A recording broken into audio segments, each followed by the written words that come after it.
English premier লিগে টানা ২ ড্রয়ের পর জয়ের মুখ দেখল আর্সেনাল। গেল রাতে টটেনহাম হটস্পারকে ৪-১ গোলে বিধ্বস্ত করেছে গানাররা।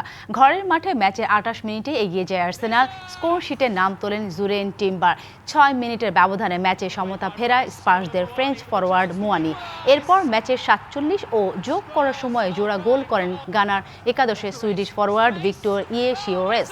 ভিক্টরের জোড়া পূরণের আগে অবশ্য ৬১ মিনিটে একটি গোল করেন এবেরেচি এইজে। শেষ বাঁশিতে ৪-১ গোলের জয় নিশ্চিত হওয়ার সাথে সাথে ২৮ ম্যাচ শেষে ৬১ পয়েন্ট নিয়ে যথারীতি পয়েন্ট টেবিলে ধরাছোঁয়ার বাইরে রয়ে গেল আর্সেনাল। ইতালিয়ান সেরিয়াতে জয় পেয়েছে রোমা। ক্রোমোনেসকে ৩-০ গোলে হারিয়েছে পয়েন্ট টেবিলে ৪ নম্বরের দলটা। নিজেদের মাঠে ম্যাচে ৫৯ মিনিটে গোলের দেখা পায় রোমা। গোল করেন ব্রায়ান ক্রিস্তান্তে।